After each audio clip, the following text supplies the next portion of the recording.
கர்த்தருக்குள் மிகவும் பிரியமான தெய்வ பிள்ளைகளே, பரலோகமான நிகழ்ச்சியின் மூலம் உங்களை சந்திப்பதில் என் இருதயம் கர்த்தருக்குள் மிகுந்த மகிழ்ச்சி அடைகிறது.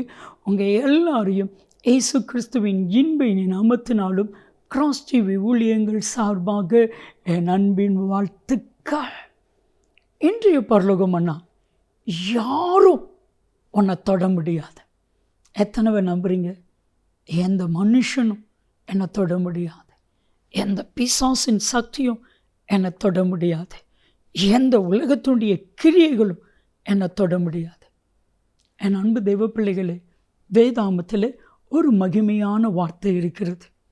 சகரியா 2வது அதிகாரம் 8வது வசனத்தை நீங்கள் வாசிக்கும் பொழுது வேதம் சொல்லுகிறது, உன்னை தொடுகிறவன் என் கண்மணியை தொடுகிறான். நீங்கள் தான் ஆண்டோடைய கண்மணி. உங்களை தொடருன்னா ஆண்டோடைய கண்மணியை தொடணும். ஒரு சின்ன உதாரணம் சொல்கிறேன். உங்கள் சரத்தினுடைய உறுப்பு எல்லாத்தையும் நீங்கள் தொடருக்கு உங்களுக்கு அனுமதி உண்டு. மூக்கை தொட்டுடலாம், உதட தொட்டுடலாம், நாடியை தொட்டுடலாம், காதை தொட்டுடலாம், எல்லாத்தையும் தொட்டுடலாம். ஆனால் கண்மணியை, ஏன் கண்மணியை என்னாலேயே தொட முடியல. உங்களை தொட முடியுமா? நீங்கள் கர்த்தருடைய கண்மணி, ஒருவன் உங்களை தொட முடியாது. என் அன்பு தெய்வ பிள்ளைகளே, இன்னைக்கு நமக்குள்ள ஒரு அசைக்க முடியாத ஒரு விசுவாசம் இருக்கணும். யாரும் என்னை தொட முடியாது. சொல்லுங்கள், பிசாசு என்னை தொட முடியாது.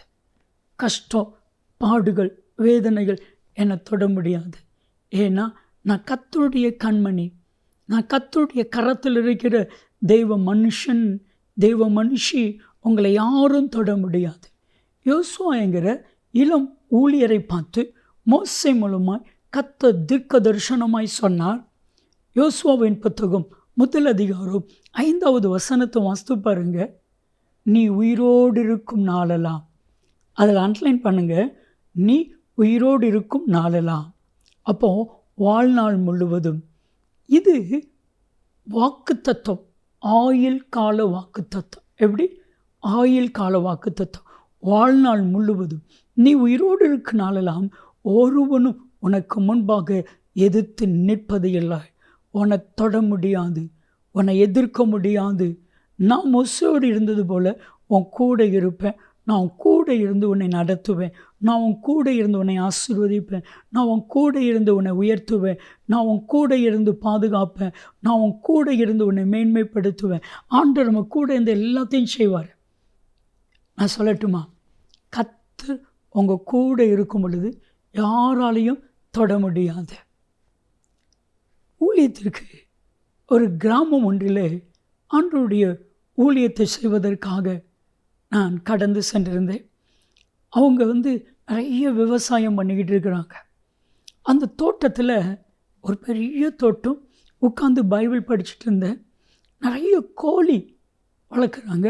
அதில் ஒரு கோழி நிறைய குஞ்சுகளை அடகாத்திருக்கு, முட்டை பொரிச்சிருக்குது, குஞ்சு பொரிச்சிருக்குது. அந்த கோழி அப்படியே கம்பீரமாக வருது. சில கோழி குஞ்சுகள் தூரம் போச்சு.